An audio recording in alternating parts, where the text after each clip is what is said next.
Hey, what's up, guys? Here we are, episode number 8. Now, I know the last show we did, I said it was episode number 9, but my marketing manager, she made sure she kept me square. So we're episode number 8. We're here in Temecula, California, the Monster Motivator TV. We are a mobile live stream TV show that enhances, promotes, highlights local businesses that are making a difference in their community. And I have a lot of connections, a lot of good friends that are really movers and shakers, and I want to share all that value with you. And that being said, I'm here with my buddy Ed Kennedy, and he's the owner and founder of Cabana Boys Pools here in Temecula, California. I'm going to let him introduce himself, give him a little bit. He's going to share with you where he came from, how he got here, and just as important, where he sees himself going. He has a great story to share, and we're just going to let him run with it. Ed, you want to introduce yourself and kind of share your story, your background? Sounds good, Dave. My name is Ed Kennedy. I started a business last year here in Temecula, Marietta called Cabana Boy Pool Service. It was something that I've wanted to do for a long time, just cleaning pools and providing service to customers. And so what we're able to do is get out there on a regular basis, help people with their pools, as I've done with other businesses, and make sure that people are being taken care of right. Service is king, and being able to listen to people and be an honest service provider to people. I'm in the professional servant business. That's what I am. I'm a professional servant. So I take care of the customers and give them honest to goodness feedback, insight, professional advice, and take care of whatever their needs are. So how long have you been an entrepreneur? Where did this all start?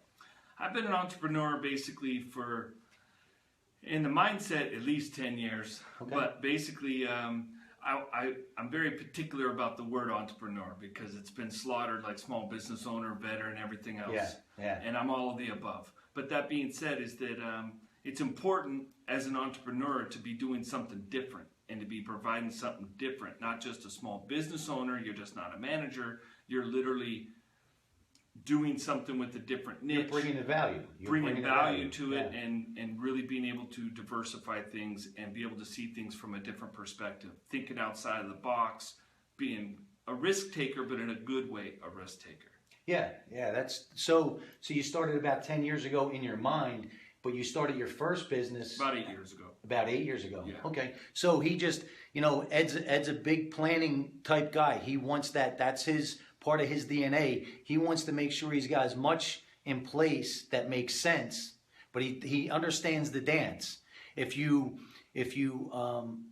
worry about it too much to put that perfect plan together, you stop moving forward. But you also need some sort of direction. So Ed's became really good at doing that. That's why he opened up.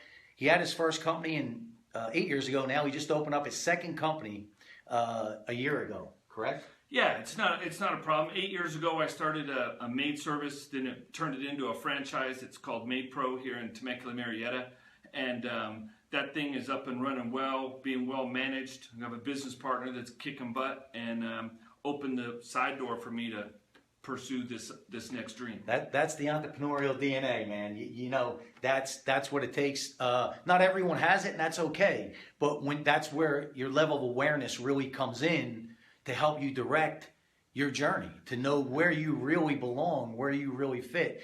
For DNA like we couldn't work for somebody, we'd feel suffocated, right? Then there's other people that it's okay. As long as you're bringing the value, whether you're working for somebody or working for yourself, you're going to have some sort of security in life because value creates security. Whether Absolutely. You're working for somebody, whether you're not. So in a year, what are the biggest differences you see with the two businesses? Well, one of them is in the maid service business. There's a lot of franchises. There's a lot of people that put themselves out there as a company name, and some people have employees, and some people, for the most part, some people either have maybe a couple family members or a couple of friends, and they call themselves a company. And then you have franchise companies. In the pool business, you don't have a lot of things like that. You have a lot of people that are just, almost similar to the maid service. All of a sudden pick up a mop and a bucket. Yeah. These guys just pick up a pool broom and some landscaper, chlorine, and all of a sudden go out and become a pool guy. The the problem that I've seen is in the business, and this is what I knew before, is you have to bring something of knowledge and something to the customers.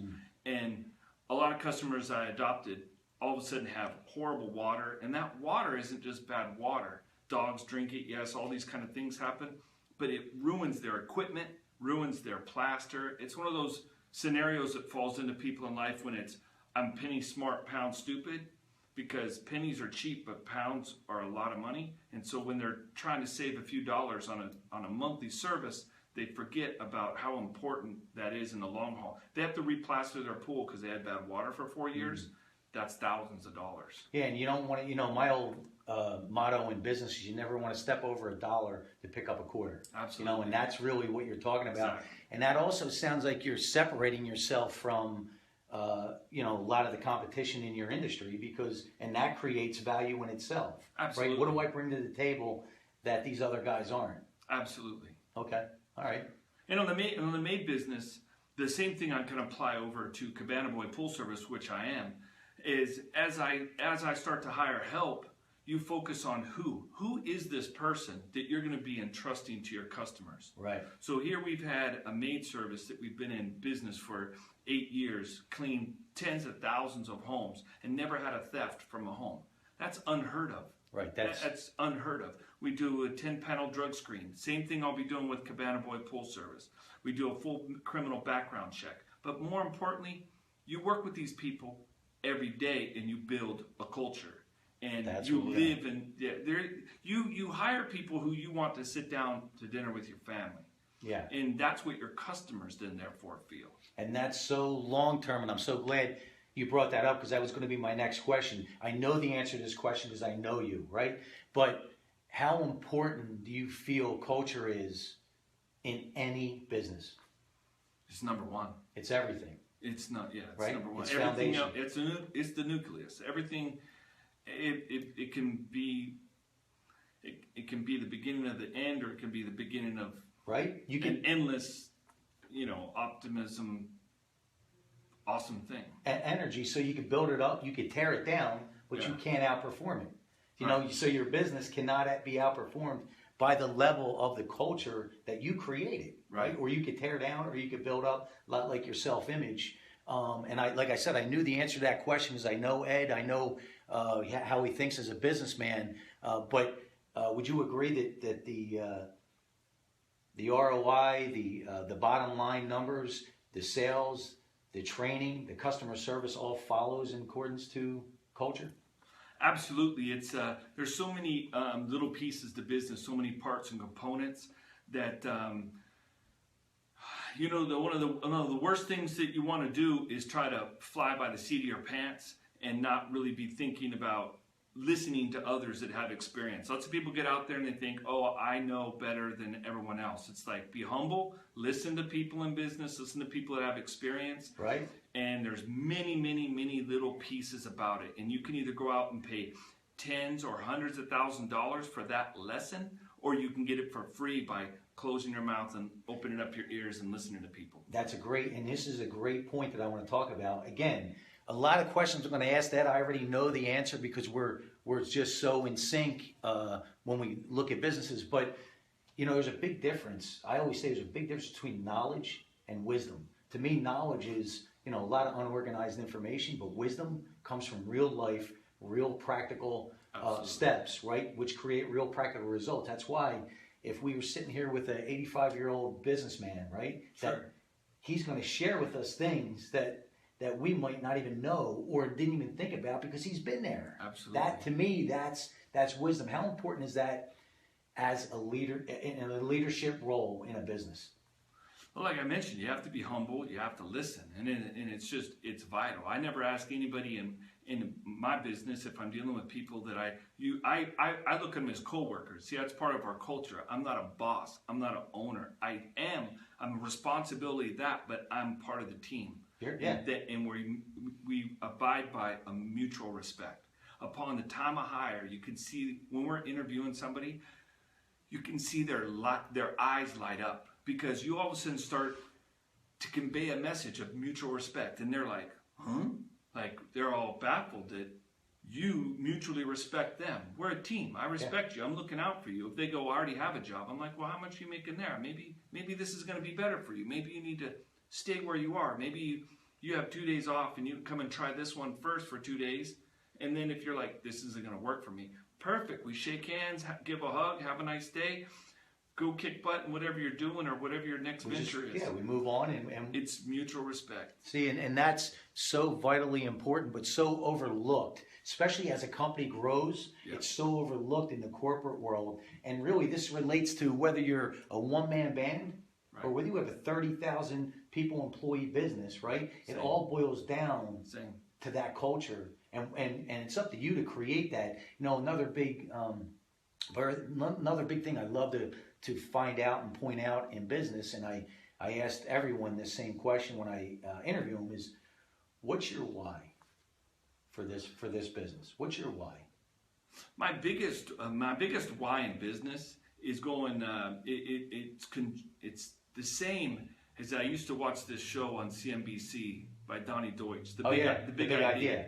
Yeah. And the mantra for the big idea was, there's got to be a better way. Right. So, and how that ties in with my why is, it has to make sense. Okay. A lot of things don't make sense, and therefore you could equate that to logic. You could equate it to philosophy. You could, it's all of it. And the point is does this make sense? What makes sense in a business move? Okay. Now how you're treating people. Here's where I want to go with this, though. More on a personal level. Why? I'm going to ask you a question, right? Sure. You have you have two existing businesses, but you have you have one that you started 8 years ago, very successful, and creating that momentum, right? Right. Would you say that part of your why is your employees? Meaning, as an owner, right? Yeah. As a leader, every successful business person I talk to says the same thing. Part of their why is their people, so they know that you've created, help them feed their family, right? So the responsibility you take on, would you say that would be part of your why? Oh, big time. I mean, and I could pull people in to echo that. But the most important thing too is that in some situations, before I went into being an entrepreneur, it was real for me to go, being in a brick and mortar is not advantageous to either me or my potential employer. Okay. So I just started to dig, hence when I said, been at it mentally 10 years, a couple years before I got into it, was you need to figure out where you're going to be of value, as you say. Maybe your value is to a corporation. Maybe it's to have a job. And maybe people know that, hey, they can get with people and still be knowledgeable on how to get to the highest levels of that kind of direction. Yeah. I always joke with people and say there was two signs. One said jobs and one said dumbass. And I got in the dumbass line because it is it is not a joke. And sometimes we in business and entrepreneurs, we feel like, what the hell was I thinking? Oh, you know what? And it's so funny because the people in your inner circle, right, they want to put you in a straitjacket. Right. When I came out here in 2008 and signed my paperwork to buy a struggling sports nutrition store, I didn't know anybody, right? Never was in that industry. Right. And they were getting close to shutting their doors down, right? They were open a year because of the economy. Sure. They're going, everyone in my inner circle is going, what in the world did you drink? I mean, really, what happened? That was the worst Kool-Aid you ever drank.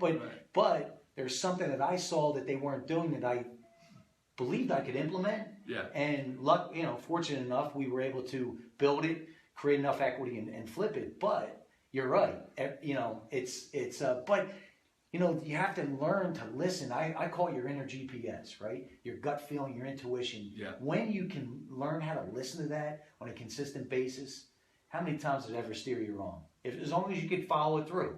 It doesn't. Right? Sometimes it's like the multiple choice thing, just check C. Yeah. Like, you got to have those go-to things, and one of them is your gut. And if when it gets down to crunch time, if you shut everything off and you just go, that's it, 99.9% of the time, that's the right answer. Don't overthink it. That's right. It's pretty simple. I just want to throw Martin Lopez. That's my buddy. He runs Thrive events. I'll be one of his speakers in the summer. We're excited. Nice. But he said culture is everything. We can't agree more, Martin. It really is everything. Terry Williamson. She's always on. She's a great girl. She's killing it out in Arizona. She said good morning to you. Nice. So, good morning. if anybody has any questions as far as business, an entrepreneur, or even the pool service industry, throw it out there. That's why we're here. The other thing I wanted to talk to you about is what's your vision now for Cabana pool service? Where do you see this going? Cabana Boy Pool Service. One of the things in business is you want to have some strategies in play. And one of the strategies that I'm playing is territorial. So I'm focused in Temecula, Murrieta only at this juncture. And the reason being is because you can service your customers. Yes. And not be going down the freeways and all the traffic can be, Yeah, you're not providing the value. Right. And so that being said, that's one of the things we're doing. Another one is just trying to really analyze the business and find out where I can enhance the value. There's lots of things you can do for customers that, from a small business standpoint and entrepreneur standpoint, is look for the no-brainers. You have a $1 item that you can do as a giveaway or a thank you thing, and little things that you can do to add value, but make it, again, back to my make sense. Yeah. Something's really going to add value, separate you, and sometimes that separation is the culture. That when people, the humanity of the world is starting to be eroded, and when you're a real person and you're really sincere, they believe you and they want you to be around them. You bring good energy. Yeah. And it's not about, you don't go to service a customer in the pool business. I've had some customers go, hey, you're the pool guy. And not because I said anything, because their previous people did. They wanted to overload them with information. They go, I don't want to know anything about the pool. You take care of the pool. Exactly. All I want to know is I'm going to come home on Friday and I'm going to jump in my pool. And my arm won't fall off. Yeah, and I concur. And, same with the maid business. We just want to go in and clean. We don't go to have tea with people. We go in to clean and do a professional job. And real customers respect that. Right. So real customers respect it. So bringing things to the industry like that. One of the things is, being honest with people, like I said, about high cyanuric acid levels in their pool, because people are using those silly pool tablets because they're, in a way, sort of cheap and easy. It's easy, right? They just... Yeah, because you don't have to pour the stuff in. So some pool people, I don't know if it's pool guys or homeowners or who is doing it, but every pool I take over has high cyanuric acid levels. And the point is that those tablets, every tablet out there has it in it. Some people call it conditioner. They call it, different things. Yeah. And it's like, it's frustrating because it's a good product, because cyanuric acid is the UV to your chlorine as our skin is from the sun. But you only need a little bit. After a while, it's too much. So it's like spraying yourself with suntan lotion all day when you're at the beach. Right. All of a sudden you can't breathe. Your skin's getting affected in different ways. Things are not healthy. Sure. So there's little things like that I'm seeing out there that you're bringing to the forefront. Now, the other thing I want to touch on, right? In order to be an effective leader, in order to be an effective business owner, right? You need to be able to read those customers. Now, there's going to be a big percentage, like you said, that said, just do the pool, make sure I can jump in on Friday and leave it alone. But there's also going to be a small percentage that want and see value in that information. And I tie that back into my sports nutrition store, where I would kind of dumb everything down, right? Because that's how I learn. I just keep it very simple. Sure. So when I broke down supplements, 9 times out of 10, that's all someone wanted to know. But there's going to be someone walking in that store, and it's happened, where they want much more. You have to be able, that's what's going to separate you. Sure. Right? That's what's going to, meal plans, and we used to write those down. So that's the other thing that I like about Ed, is he takes it to another level if he needs to. No, absolutely. And I do go just quickly mention, I let people know. I just took on a new customer recently, and I just let them know. A young couple, and I said, you know what? I'll teach you how to do this. If you need me, you call me. if you don't want to do it, I'll do it. If you want to do it yourself, Yeah. just let me know. Just give me a couple weeks notice. I'll make sure you're all up to speed. Boom. And then you can call me anytime for consultation or what have you. And then you put out a clause. Yeah. You can't call me every day, or you can't call me every week. But the still, point is, in business, you have to be providing value. It's Right. not like an agreement or a contractual obligation. I say the same thing. People need new pool filters. I say, hey, this is how much I can get them for. That's the best I can do. If you want to order them online and have them here for you, the next time I do a filter clean, I can put in the new filters for you.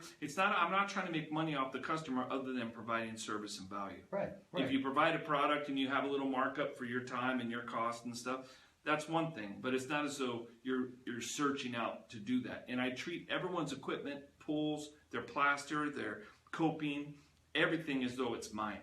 So I'm not trying to go, hey, I know this is probably going to be bad in a year and I'll have to fix it, but you know what? They're going to pay me to fix it.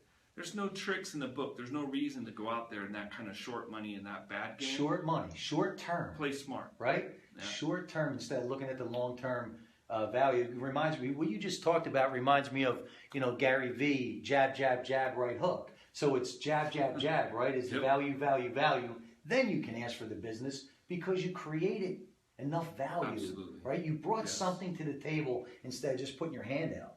And especially with the internet world, we see so many business owners, right? Entrepreneurs. And I do quotes because, if you look back in there, a lot of these internet gurus, if you look back in their history, never really built or anything substantial. Sure. It's just how to get this ebook, and I'll show you how to get 10,000 Instagram followers, or I'll show you how to make 300,000 in 90 days, that kind of thing. Right. But it's so short term. If you don't really have that value that you say you have, right? It just sort of flops around and the fish never really gets swimming. Yeah, the other thing I like too, Ed, is, and I know this about you, is I'm a big believer that we're doing one or two things in business, actually in life, right? Mm-hmm. We're moving forward or we're moving backwards. Yep. There's no staying the same. And when you move backwards long enough, you disappear. Absolutely. Right? Blockbuster Video, yep. Kodak Film, exactly. Right?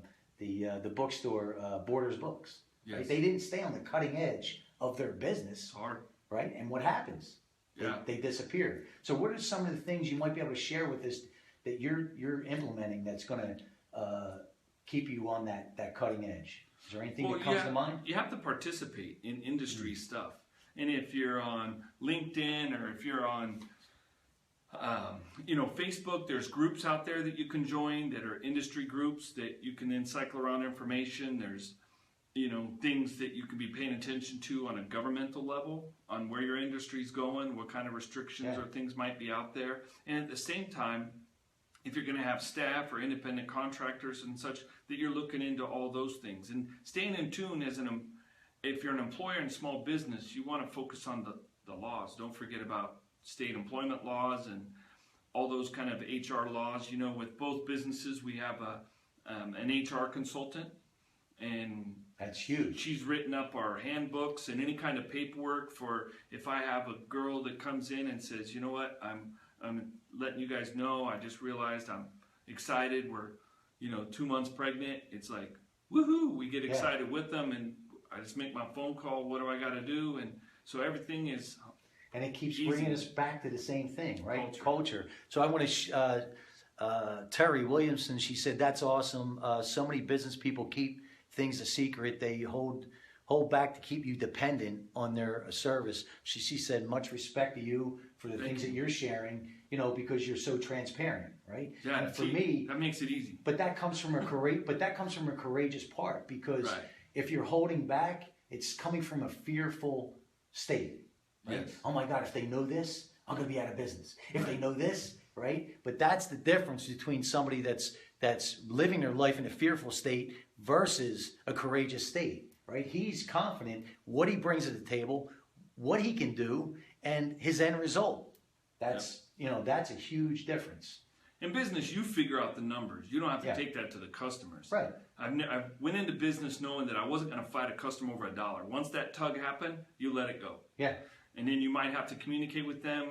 This isn't really working out. That puts them in check. Sometimes they'll go, oh, I'm sorry. I've probably been a little tough on you. I do appreciate you. So let's just move on. And you're like, okay, are we good? Yes, we're good. Let's move on. And if not, that's okay too. Absolutely. Right? That's okay Absolutely. too. I mean, that's the state you want to be in as a business owner. Now, is that going to happen overnight? No. It's creating that inner confidence, right? To know this is really what I bring to the table, because you're a different person than you were 10 years ago.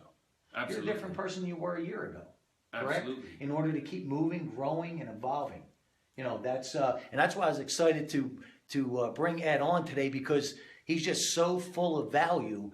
Where can they find you? Are you guys on social media? Where can they find you? Your website? I'm just kidding. That's a good question. No, but you can. This is raw and live. This is absolutely. real. No, you can reach out to cabanaboypools.com and do a contact us. Okay. We have a Facebook page too, Cabana Boy Pool Service in Temecula, Murrieta, California. And we did put we have the logo and all the information Absolutely, out there absolutely. in our Facebook. You know, there might be people that just have questions that, you know, they want to know, hey, no, absolutely. what is my best direction? Or am I getting service properly, right? Or, most definitely. Or I'm buying a new house. Reach out. I never had a pool before. No, absolutely. What do we do? And I know that Ed brings that value. That's why I wanted to put it out there. For some reason, if you can't, just contact me and I'll put you in touch for sure. Yeah, I mean, the other one is with MaidPro. It's maidpro.com, and it's ed@maidpro.com. That's a simple email address right there. Okay. But definitely reach out if there's any questions out there. I love to be an ambassador for whatever industry I'm in. Yeah. In other words, whatever I can bring to ward off all the evil BS out there and all the people that are doing stuff wrong, and I bring all the right answers. I try to bring all the right answers. And, you know, I learned long ago, if I don't have the answer, I'm going to find it for you. And that helps me at the same time. And you're being transparent. Listen, Absolutely. I did that with my sports nutrition. I don't know, but I'll find out. Yeah, exactly. I don't know, Yeah, right? exactly. But I'll find out. Since you brought it up, I'd love to have you share with everyone out there where you see the maid service going. Because so much you've done with it in 8 years. Where do you see that going? The maid service is exploding and going very, very well because so, you know, when I went into the industry, I'm not not the sharpest tool in the shed, but I keep things simple, just like you, Dave. That's it. So what happened was I said, well, what's non-exportable and non-importable? Okay, there you go. Service, like people, you know, doing something. Break that down for some people that are looking to make decisions on, do I do this business? What do you mean by that? Well, you can't send out a request to China to have imported maids come to your house. Right. They've tried it with Roomba vacuums and all these kind of things. It's just literally impossible. Right. Now, you've seen out there, it's becoming a fact when it comes to McDonald's. They now have kiosks. You're going to order it instead of the cashier will not be there anymore. Right. You'll insert your money just like you do at the gas station, and it'll just slide down. Order number 3, and you'll go over to the slot like a vending machine. There might be cooks back there right now, maybe not 2 years from now. Right. But the point is, you're not going to be able to order from China or a machine to go and clean your vanity and to scrub your toilet. And, oh, can you do this for me? And, oh, this thing needs a little more TLC. You become a little bulletproof in that. So from that regard, yeah. you know, so the maid business is going to be exploding because, and also, our society is changing. So we're moving into a service-oriented society. Yes. People have personal chefs. People have... Look at the nail business, the nail salon business. So all these things that we used to just do or not do, and now people do. So service is huge when you and you want to add that extra component. Yeah. And so the maid service business is exploding, and I know you know, the same thing on the pool service side. It's going to be exploding because there's two facets to it. When you have communities that have exploded, like in Southern California, Temecula, Murrieta, you have aging problems. Yes. So then it's beneficial Supply and demand. for somebody to come and say, hey, I'm having this problem, or hey, I've tried to do this for 2 years and it's kicking my butt. How can you help me? What kind of things? And I'll say, well, this is how I can help you. And if you need, you know, if you want to do this, but also I see this and this problem, you're going to want to reach out to somebody. If it's not me, I can get you some answers. You make the decisions. I have people now that have bad problems with their pool water.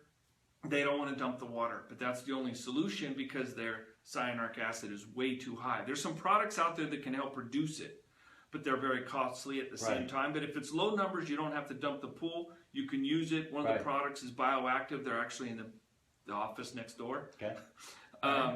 And that's a product that's been developed right here out of Temecula, Marietta. But that being said, is that there's those things you can offer to customers that add a tremendous value. So from the pool side, there's a lot of things going on too. Okay. Where they're wearing new people stuff, but service, but at the same time, their stuff's getting old and needs to be. Yeah, that's supply and demand. There might be and that's what you saw, and that probably had a lot to do with making a decision on moving forward. Yeah. Anything you want to share with everyone before we close this up? Is there anything that you want to share with someone maybe that's looking to be an entrepreneur, or they're in that direction, or even just an employee, right? As a business owner's mindset, what do you look for? What do you, maybe you can help.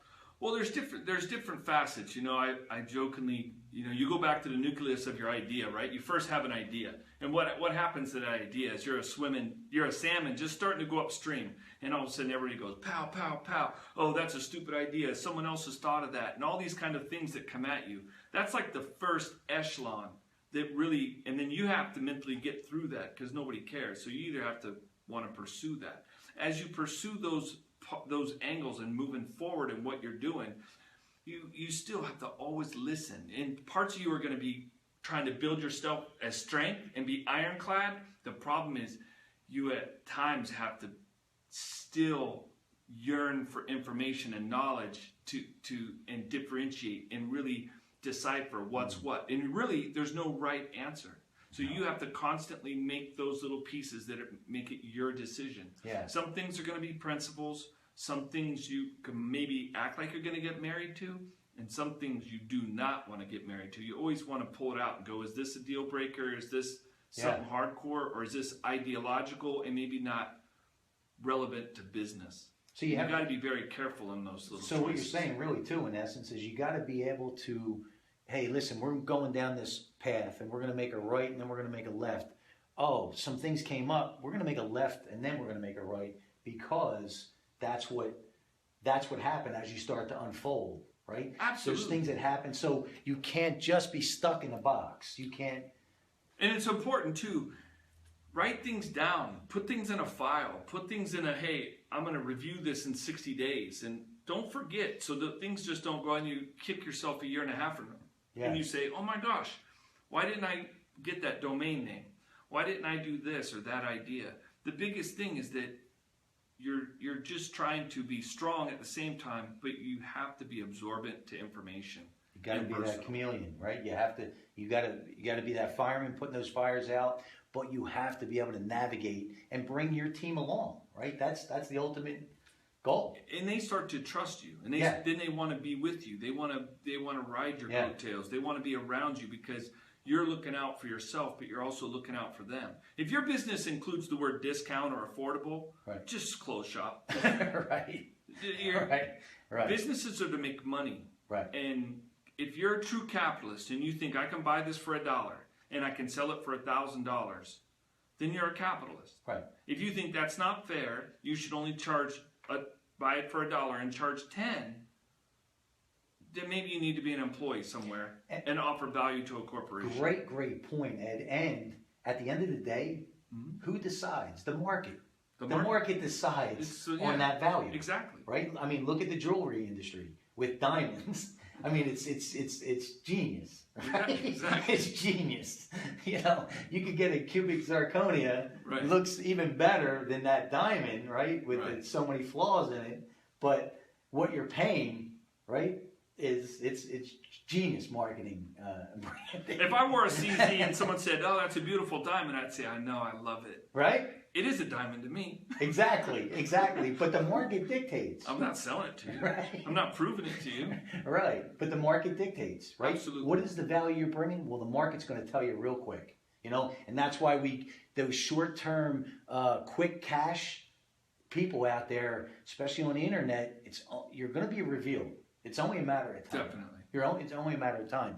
Well, I want to thank you for taking the time, Thanks, man. Dave. Thanks for sharing everything and your knowledge and being so transparent, because it's going to help a lot of people out there. And please feel free to reach out to Ed and his crew, Cabana Boy Pools, the maid service as well.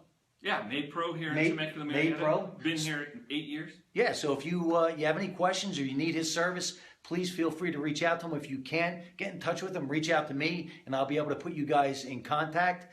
And thanks so much for tuning in to episode number 8. I got to make sure I get that right. The Monster Motivator TV. Go keep making it happen.